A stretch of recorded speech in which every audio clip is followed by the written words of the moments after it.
If you think Bubu gowns are boring, look at this shoulder bow details on this Bubu gown. Hi guys, welcome back to my channel. My name is Rose. If today is your first time here, kindly like, subscribe, turn on the notification bell. So today I'll be showing you how I made this beautiful Bubu dress. Let's get started. It's dark here, so guys bear with me. I'll fold my fabric into 2, then again into 4. So I'll be cutting the front and the back at the same time. I will input my starting point over there. You can see that after inputting the starting point, I will also input my allowance, which is ½ inches allowance on the shoulder. That's what I'm trying to rule out. If you are just joining me for today, welcome. Thank you for joining me today. Kindly like, subscribe, and turn on your notification bell. And if you have been an old subscriber, thank you for always coming. You guys are the real VIP. Thank you for helping this channel. So what I'll be doing is I'll measure my neck width and length. So I'll be using 3.5 by 7 inches. Again, I'll be using 3.5 by 7 inches. I'll measure my shoulder slope. I use 1.5 for the shoulder slope, and for the full length that I used, I'm using 17 into 2 for the front and the back, 17. So I'll measure my sleeve length. I'll be using 9.5 for the sleeve length. So the next thing I'll do now is to come to my hip. So I'll come to my hip length, then I'll measure a hip divided by 4. I will add 1 inches for east, then I will add another 1.5 inches for sewing allowance.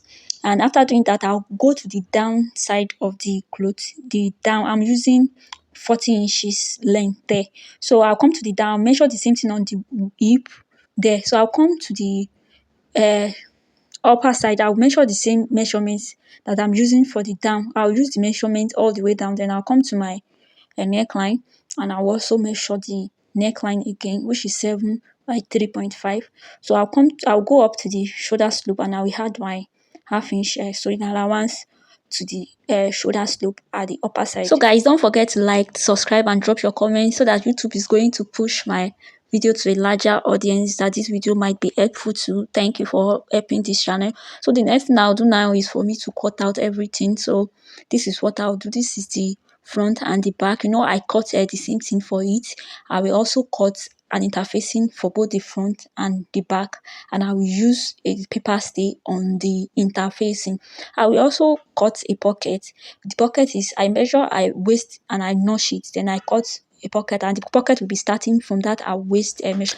So guys, I will fix the neck. I have fixed my interfacing on the neck, both the front and the back. I have also fixed the pocket. This is the strap that is going to be at the front. It's a strap, and I'll place a bow on the strap. So this is how I do it. I sew the strap on the fabric like this, and the length is 12 inches. You guys can see the length is 12 inches. So after that, I join my shoulders. Then I'll be adding this to the sleeve, like a turn up sleeve. I will add it for both sides. And the next thing I'll be doing now is for me to input the bow at that place where the strap ended. I will input the bow. I'll place the bow there. You guys can see that I place my bow at where I ended the strap, and the bow also has another rope on it, and that's it. I'll put the rope, and I will use my needle to untack. So I'll join the side and everything before untacking, but you can use your machine to tack your own before joining everything. But that's how I did my own. And guys, this is the outcome of the beautiful gown. It is so nice and beautiful. It can be worn to church or casual outing. My client really loves it. I hope you learned 1 or 2 things. I'll see you guys in my next one. Bye.